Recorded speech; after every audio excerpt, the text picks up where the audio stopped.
Hello friends and welcome to this video in which we will learn about some of the techniques using which we can easily calculate time complexity of algorithms without complex calculations. So let's get started. One thing to be noted is that time complexity is analyzed for very large input size and worst case scenarios. Now, let's take an example and try to calculate its time complexity. So, we have Tn, which is equal to 2n square plus 3n plus 1. The first step is to drop the lower order terms, that are 3n plus 1 in this case. Next, we drop the constant, that is 2. So, we get the time complexity as big O of n square for this particular polynomial. Now, let's look at some rules for finding out the time complexity in algorithms. First, let us look at how do we calculate the time complexity of a single loop. So, this is our for loop which runs from 1 to n. And we have this expression inside the for loop x equal to y plus z, which takes constant time to execute. Now, the time complexity will be n times time taken for this expression, which is a constant, let's say c. So, the time complexity will come out to be c times n. And in big O terms, we can neglect this constant and simply write the time complexity as big O of n. Now, let's look at nested loops. As you can see, we have two loops which are nested.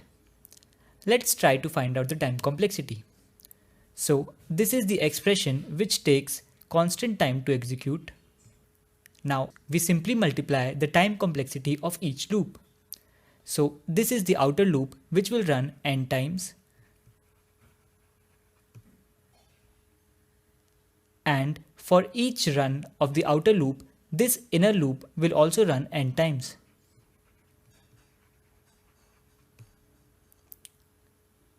So, the total running time will be some constant time multiplied by n into n, which is equal to n square. So, we can say that the time complexity is big O of n square. Next are the sequential statements. Let's say that we have an expression which takes constant time to run. Let me denote it by C1. After that, we have this for loop which we have seen before, and it will take C2 times n time to run. Then we have another for loop which takes C3 into n time to run. So when we have sequential statements like these, we simply add the time taken for each statement. So let me do that.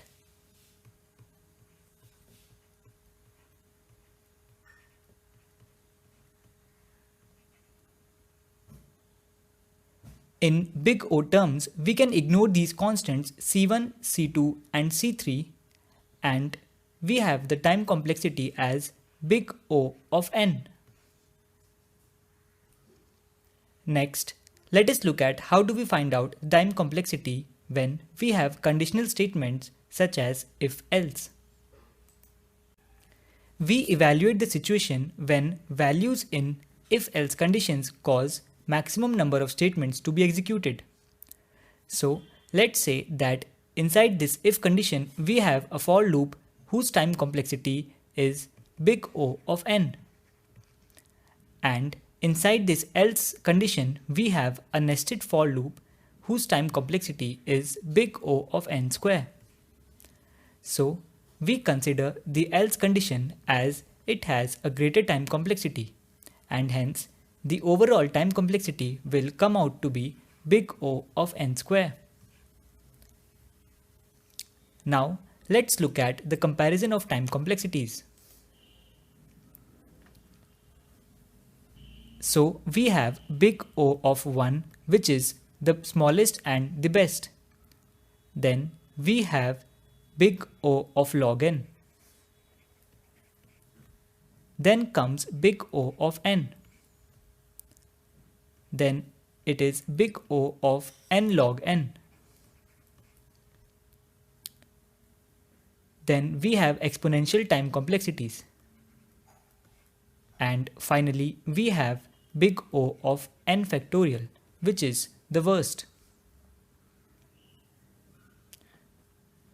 This is a chart of time complexity of various sorting algorithms. It is highly recommended to learn them by heart as it comes very handy.